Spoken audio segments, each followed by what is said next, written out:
I'm a very, very angry Nigerian. I'm not even angry at the government alone. I'm angry at citizens who sit down and take this things being thrown at them and do nothing about it. The impunity of the Nigerian citizens sitting down and doing nothing and expecting there will be a change. Where are we? We need to hit the streets. We need to ensure that we matter. My daughter should be proud of being a Nigerian and should not be envious of her fellow girl that is an American. I'm tired of that.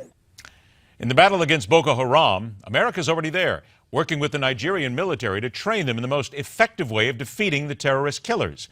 But the effort won't go far unless the Nigerian government can fend off opposition in their own country, and that means a protracted war against Boko Haram. Our guest is a lawyer specializing in criminal law, international law, and is also professor of international criminal law at the University of Amsterdam. Goran Sluiter joins us today. Goran, thank you so much for being here. It's a pleasure. Good afternoon. Good afternoon. We need to look at Boko Haram in effect here in America of so much else that is going on. We have ISIS, we have Al-Qaeda, we have so many different issues. Why should America be concerned about what happens? I mean, the humanitarian, we understand, we get that. But what is it about the Boko Haram inference? What is it about what's happening in Nigeria that will impact America? Well, Nigeria is a huge country. It's the biggest democracy in Africa with almost 200 million people.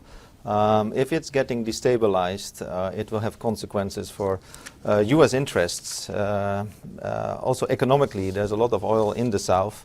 So it is in everybody's interest that Nigeria keeps stable. It's not only Boko Haram that is an issue, but it's also about the elections. And one of the candidates at the elections, General Buhari, he is suspected of having committed crimes against humanity, and that's an issue. I'm representing clients from Nigeria, and we have submitted last week a criminal complaint to the International Criminal Court regarding this presidential candidate's behavior.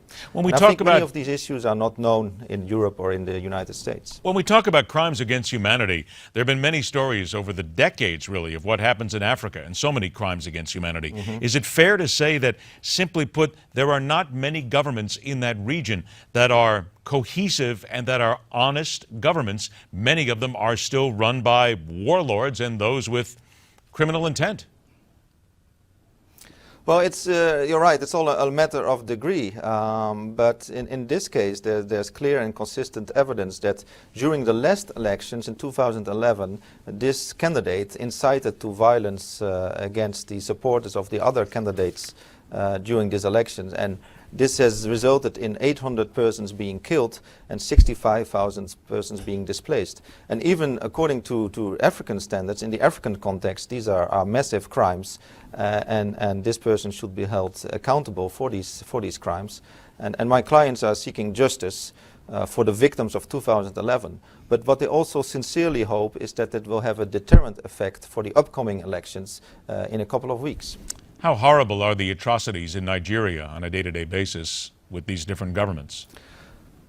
Well, there's huge problems and tensions. There's no rule of law. There's no effective justice mechanism. So my clients have, in 2011, they have tried to persuade the Nigerian authorities to start investigations in Nigeria.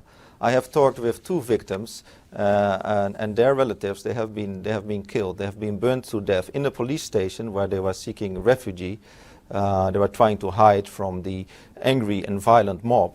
And they have been promised by the president, Goodluck Jonathan, that those accountable would be brought to justice. This has not happened, so they are now looking forward to take the case at the international level and to seek justice with the International Criminal Court in The Hague. And we have in the complaint about 70 pages. We are fully transparent. The complaint is available on my law firm's website. We have set out in detail the evidence of this candidate, General Buhari, who has incited in speeches to commit horrible crimes against his opponent's supporters. He wanted to win the election at all costs. Goran, I've only got about 20 seconds left. Do you think the ICC and people around the world are going to start listening now? Hopefully they do. Justice has been long overdue in this case, and the Nigerian people, they want free, fair and peaceful elections. and they deserve it. Another group of people who are looking for some sort of leadership, and they're looking for just a way to live their lives peacefully every single day. Goran Sluiter, we want to thank you very much for bringing this to our attention. We appreciate the time. You're welcome. Thank you. Break, and we are back with a visit to the water cooler. Everything from the plus-size Sports Illustrated model, who really isn't a plus-size Sports Illustrated model, and who makes the better CEO, men or women? I'll bet you know the answer. MidPoint continues right after this.